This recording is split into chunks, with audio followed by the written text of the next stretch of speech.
साथियों, सादर सेवा जोहार। जैसे अभी आपने मध्य प्रदेश सरकार और भारत सरकार के द्वारा नशा मुक्ति को लेकर एक मुहिम चलाई जा रही है कि नशा मुक्त भारत। आप एक बात सोचिए, मैं या मेरी तरह सोचने वाले कई युवा इस चीज को बार बार दिमाग में जोर देते होंगे कि जब सरकार कह रही है कि नशा मुक्त हमें देश को करना है, एक मुहिम हमें चलाना है, गांव गांव नशा मुक्ति को लेकर कैंपेन चला रही है, और दूसरी तरफ यही शासन जो दारू भट्टियों को ज्यादा से ज्यादा आहता को खोल रहे हैं, ज्यादा से ज्यादा दारू भट्टियों के स्थान चयनित करके उनको ठेका पे दे रहे हैं, और दूसरी तरफ कहते हैं कि हमें नशा मुक्त करना है, और एक तरफ भारी भरकम टैक्स वसूल रहे हैं। तो आखिरकार ये बेवकूफ बनाया जा रहा है, ये बेवकूफ सरकार है। ये दो चीज में दिमाग देना है। और आखिरकार इस तरीके से और बहुत सारी चीजें हैं जो शासन कर रही हैं। अभी देखिए विश्व आदिवासी दिवस का क्या हुआ। विश्व आदिवासी दिवस में इतना पूरे देश में, पूरा विश्व में आदिवासी एकत्रित हुआ और उन्होंने अपना विश्व आदिवासी दिवस के दिन अपने हक अधिकार को लेकर संदेश दिया, अपनी संस्कृति को बचाने के लिए, अपने पारंपरिक नृत्य को जिंदा रखने के लिए, और अपना वजूद को बताया कि इस देश में आदिवासी है। और सड़कों में निकल के मैं धन्यवाद अदा करता हूं तमाम आदिवासी भाइयों का, जो भले ही आंदोलन कार्यक्रम हक अधिकार के लिए नहीं निकले, लेकिन आप आदिवासी दिवस के दिन तो निकले। यह हमारे लिए बहुत बड़ी बात है, क्योंकि सड़कों में आपने निकल के बता दिया कि इस देश में आदिवासी अभी जिंदा है, उनका अस्तित्व जिंदा है, और सरकार को उनके बारे में सोचना पड़ेगा। आदिवासियों के विकास और उनके जल जंगल जमीन बचाने के लिए और उनके शैक्षणिक आर्थिक स्तरों को सुधारने के लिए एक बजट जारी हुआ। उस बजट का क्या किया आपने? गाय के नाम पे 200-300 करोड़ आपने कर दिया, महिला बाल विकास मंत्रालय को आपने दे दिया, आधा लाडली बहना के नाम पे उधर पैसा कर दिया, और दूसरी हमारा पैसा को बंदर बांट करने के बाद हमें ही आंख दिखा के बोला जाता है कि हम आपको ये दे रहे हैं। कौन सा एहसान कर रहा है? विश्व आदिवासी दिवस की छुट्टी घोषित नहीं कर पाई सरकार। शर्म करना चाहिए उन भाजपा से जुड़े आदिवासी नेताओं का, जो भाजपा में रहकर बड़े पदों में पहुंचकर विधायक, सांसद, मंत्री, विधायक और राष्ट्रपति बनने के बाद भी अपने समाज के लिए विश्व आदिवासी दिवस की छुट्टी घोषित आप नहीं करा पाए। धिक्कार है आपकी राजनीति पे, धिक्कार है आपके ऐसे सचेत होने पे। इतने वरिष्ठ पदों में जाने के बाद भी।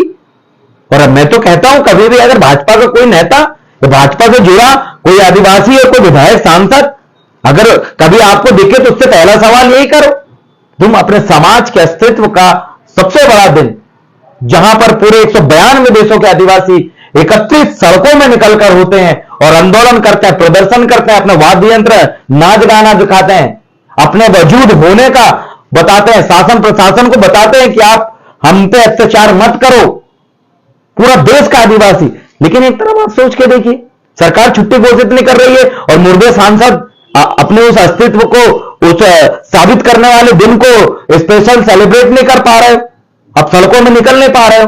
अब गुलामी के सबूत आपने दे चुका है। विश्व आदिवासी दिवस की छुट्टी घोषित ना करना मतलब भाजपा में शामिल वरिष्ठ नेताओं का गुलाम होना है, उनका दास होना है। मैं दास कहूंगा, गुलाम नहीं कहूंगा। गुलाम तो हमेशा आजादी के लिए संघर्ष करता है, गुलाम आजाद होने के लिए सोचता है, लेकिन दास गुलाम भी होता है, और वो दास है, इसलिए उसके दिमाग में कभी आजादी की बात नहीं आती, लेकिन हमारे दिमाग में तो है। और रही बात शासन सत्ता में बैठे लोग, वो तो आदिवासियों को खत्म करना चाहते हैं, इस देश की जनता जनार्दन को नशा में डूब कर खत्म करना चाहते हैं। इसीलिए आप खुलेआम दारू बिकवाया जा रहा है, कम उम्र के लोग गांव गांव में दारू पी रहे हैं, और कोई अगर शिकायत कर रहा है कि यहां पर खुलेआम दारू बिक रही है तो कोई कार्रवाई उसमें नहीं हो रही है। दूसरी तरफ कहते हैं, डंका पीटा जा रहा है कि नशा मुक्ति, ये कथनी और करनी और, ये और कहीं दिखाइएगा माननीय प्रधानमंत्री जी और यहां के मध्य प्रदेश के मुख्यमंत्री जी। जनता जनार्दन सब सोच रही है, सरकार हमेशा सही है, सरकार हमेशा जनता के हित में ही फैसला करेगी। इस मानसिकता को हमने त्याग चुका है और हमें सरकार से धीरे धीरे विश्वास उठने लगा है। आप इतना मजबूर मत करिए कि बांग्लादेश के जैसे जनता जनार्दन को सड़कों में आना पड़े और देश और प्रदेश का मुखिया देश छोड़कर भागना पड़े। इतना मजबूर मत करिए, क्योंकि जनता जनार्दन है, ये एक लिमिट तक सहन करेगी। अगर लिमिट क्रॉस अगर होता है तो कोई भी बर्दाश्त नहीं करेगा। आप मनचाहे कोई भी फैसला करके नियम कानून बना देते हो, आप मनचाहे वैकेंसी निकालते हो, बाद में पेपर लीक करवा देते हो। ये आखिर कब तक चलेगा? एक बार, दो बार, तीन बार ट्रेनें हमने देखी दुर्घटना हो रही, आए दिन पर डे कहीं ना कहीं ट्रेन दुर्घटनाग्रस्त हो रही। कहीं ना कहीं पुल गिर रहा है, कहीं रोड धंस जा रही। ये किस चीज का विकास है? कौन सा विकास है? भ्रष्टाचार की बुनियाद में होने वाला इस विकास की नैया को सभी ने अपनी आंखों से देखा है और हमने हर मुसीबत के समय को झेला है। आपने किस तरीके से कोरोना के नाम पे हमें बेवकूफ बनाया। आज जिस कोरोना के खिलाफ लोग बोलते हैं, जिस कोरोना के बारे में बात होती है, सरकार उनकी आईडी बंद कर दी, उनके ऊपर एफआईआर दर्ज करने की धमकी दे रही थी। जिस कोरोना को इतना बड़ा चढ़ा के बताया जा रहा था, जिस नकली कोरोना के लिए थाली पिटवाई जा रही थी, दिया जलवाए जा रहे थे, बाद में पता चला कि वो जो कोरोना है उसकी जो वैक्सीन है वो उसी से ही सबसे ज्यादा लोग मरे जितना कोरोना से नहीं मरे। कोरोना एक साधारण टाइफाइड और पीलिया की बीमारी जैसी थी, गांव के झोला छाप डॉक्टरों ने ठीक कर दिया। लेकिन उसी कोरोना के नाम पे डरा डरा कर जितने कानून सरकार के द्वारा लाए गए, जितने संशोधन किए गए, वो हमारी आंखों के सामने है। कोरोना का नाम का डर, कोरोना वैक्सीन के नाम पे मुफ्त वैक्सीन और साथ में प्रधानमंत्री केयर फंड जो है, पीएम केयर फंड के नाम पे आपने जो हजारों लाख करोड़ रुपए जो चंदा इकट्ठा किया, कि कोरोना के नाम पे, वैक्सीन के नाम पे आपने इकट्ठा किया और उसका 1 रुपए हिसाब नहीं दिया, ना खर्च किया। अकेला सोनू सूद ने कई सैकड़ों लोगों की जान बचाया, यहां से वहां पहुंचाया, लेकिन ना पीएम केयर फंड का हिसाब मिल पाया, ना ही कोरोना के नाम पे, वैक्सीन के नाम पे जिन कंपनियों को अरबों खरबों रुपए दिया गया था, ना ही उनसे वसूली हुई। जिन जिन कंपनियों ने वैक्सीन वगैरह बनाई थी, उन वैक्सीनों की जांच होने के पश्चात वो सब फ्रॉड निकली, उनसे अधिकतर लोग मारे गए। तो उन कंपनी से कितनी रिकवरी है सरकार ने करी, पूछता है पूरा भारत देश की जनता। 1 भी रुपए रिकवरी इन्होंने नहीं करी। जनता जनार्दन को सरकार सिर्फ बेवकूफ बनाने का, चूतिया बनाने का काम कर रही है और जनता आंख बंद करके विश्वास कर रही है। लेकिन पढ़े लिखे लोग भी जिंदा है, दिमाग लगाने वाले लोग भी जिंदा है, विचार करने वाले लोग जिंदा है। कुछ हद तक आपकी बातों को और ये तमाम षड्यंत्रों को बर्दाश्त किया जाएगा। लिमिट क्रॉस होगी तो हिटलर के साथ जो हुआ वो ज्यादा देर नहीं लगेगी वो करने में। इसलिए समस्त जनता जनार्दन से भी मैं अपील करना चाहता हूं कि शासन की तमाम योजना, बनाए गए कानून की हर एक पहलुओं को समझिए, लाई गई योजना के पीछे के महत्व को समझिए।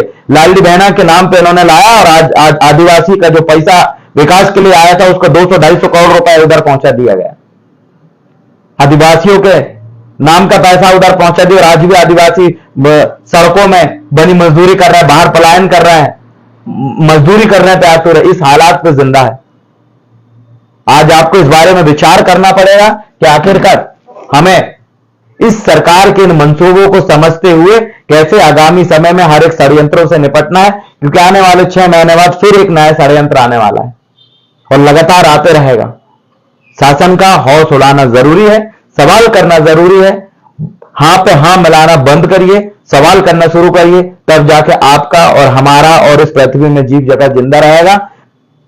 अन्यथा षड्यंत्रों के शिकार हम होते रहेंगे। ऑक्सीजन का महत्व कोरोना के समय आपने समझा कि ऑक्सीजन कितना मायने रखता है, और आज देखिए पूरा का पूरा जंगल काटा जा रहा है और बोला जा रहा है कि उसके नाम पे हमने इतने लाख पेड़ लगाए। अरे इतने लाख पेड़ लगाए, कितने पेड़ सक्सेस हुआ देखिए, ना के बराबर। यहां तक कि पंचायतों में लगाए हुए पेड़ आज तक सुरक्षित नहीं है, तो जंगल में लगाए हुए पेड़ कहां से सुरक्षित होंगे? अब गांव में सुरक्षित नहीं रह पा रहे। तो हालात इतनी गंभीर है, सैकड़ों हजारों लाखों पेड़ काट के इस पृथ्वी से मानव जीवन को खत्म करने की साजिश है। और जो बड़े बड़े अमीर लोग हैं वो तो ऐसे देशों में चल जाएंगे जहां ऑलरेडी टेम्परेचर और प्राकृतिक वातावरण संतुलित है, लेकिन जिस जगह हम रह रहे हैं इसको वो भयंकर तरीके से खत्म करके और बड़ी विपरीत स्थिति बना के, पूरा वातावरण को खत्म करके, मिट्टी को, यहाँ की उर्वरता शक्ति को खत्म करके विदेश निकल जाएंगे। आधे से अमीर लोगों ने इस देश की नागरिकता को त्याग दिया है और जाके दूसरे देश की नागरिकता अपना लिया। ये सबूत है कि आने वाले समय में लोग देश छोड़ने पर मजबूर हो जाएंगे और शासन और धर्म ज्यादा समय तक काम नहीं आएगा। इंसान आज किस तरीके से टेक्नोलॉजी के दौर में बढ़ रहा है, आज देखिए जमीनों के रेट, आसमान सूर्य, हर परिस्थिति आप समझते हैं। मैं ज्यादा लंबा ना कहते हुए अपने वीडियो को यहीं विराम दूंगा और अंत में कहूंगा कि नशा मुक्ति अभियान के नाम का ढोंग को बंद करें। अगर वाकई नशा मुक्ति करना है तो दारू भट्टियों के लाइसेंस को रद्द करें। और विश्व आदिवासी दिवस, जो आदिवासी सबसे निचली कौम है, इसलिए मैं बार बार आदिवासी बोल रहा हूं, क्योंकि ये कौम सबसे ज्यादा प्रताड़ित है, सबसे ज्यादा गरीबी स्थिति में जूझ रही है। हर गांव में सबसे ज्यादा गरीब यही मिलेंगे, सबसे ज्यादा काम करने वाले, सड़कों में काम करने वाले, मजदूरी करने वाले लोगों में भी सबसे ज्यादा संख्या इन्हीं आदिवासी भाइयों की है। इसलिए आइए शासन प्रशासन के ऊपर सवाल खड़ा करते हैं और सभी को मुख्य धारा में लाके एक मजबूती से हम आगे बढ़ते हैं। बहुत बहुत धन्यवाद। सेवा जोहार।